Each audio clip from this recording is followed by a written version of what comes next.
may re-review tayo kay Kuya Red. May nakita tayong hindi maganda.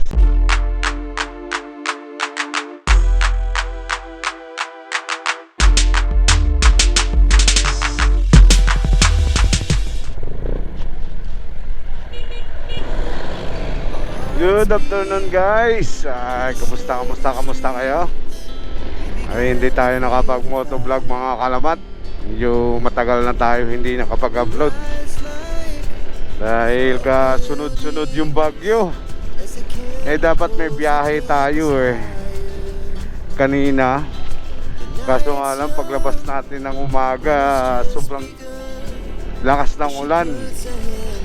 Kaya useless din. At maganda ngayon dahil hindi umulan ngayong hapon at maliwalas na.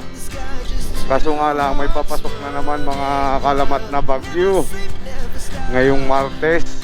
Kaya gabing hagupit nila. Kaya hindi tayo nakapag motovlog. At si Red, hindi rin natin na linisan mga kalamat. Kaya sobrang dungis niya.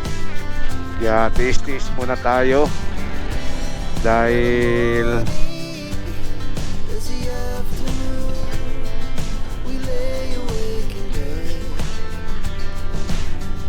hindi tayo makapaglinis kay Red.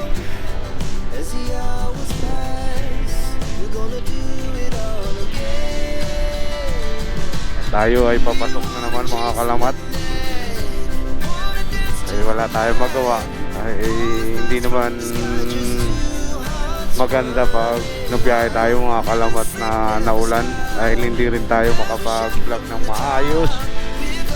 At baka mabasa lang yung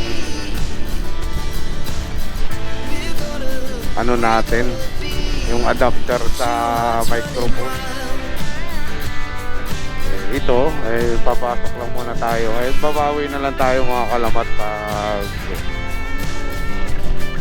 maganda ng panahon. Tiis muna tayo. Ganito talaga sa buhay natin. Alright, traffic.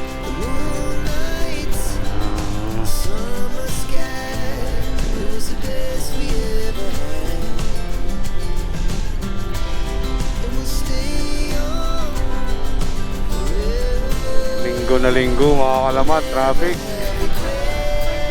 Kaya kailangan talaga natin mag-adjust pag papasok tayo ng trabaho.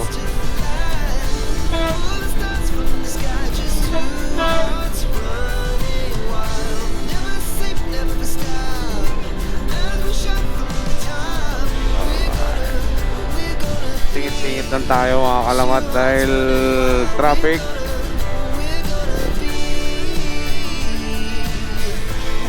Tayo pa naman uwaw na. Magdadalawang linggo na mga kalamat na puro ulan. Hindi tayo makapaggawa ng content. Kahit may re-reviewin sana tayo mga kalamat tungkol kay Red, no? Meron tayong nakita sa kanya. Kaya tamang ano lang muna tayo.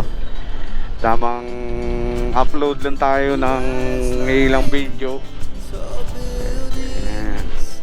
At least kahit pa paano makapag-upload man lang tayo. Gusto ko nga talaga mga kalamat na araw-araw tayo mag-vlog. Kaso nga lang medyo maganda na rin yung schedule natin, no? Ayan nyo na mga kalamat. Ibabawi tayo sa susunod. Meron tayong biyahe na inabangan. At lalong-lalo na papunta tayong Batangas. May maganda tayong pupuntahan. Dahil yun ay matagal ko na gusto puntahan na lugar na sa Batangas. At hindi tayo makapagpuilo dahil masama ang panahon. At medyo madulas din ang kalsada. At sigsagan din. Kaya antabayanan nyo yun mga kalamat. At gabiyahin natin. At saka yung may re-review tayo kay Kuya Red. May nakita tayong hindi maganda sa Honda Click, no? Kaya abang-abang lang tayo mga kalamat at makagawa din tayo ng content. Kaya maraming salamat mga kalamat sa patuloy ninyong suporta sa YouTube channel natin. At abang-abang na lang tayo. At tayo ipapatok na naman ng trabaho natin. Panggabi tayo na yan. Alright, bye-bye!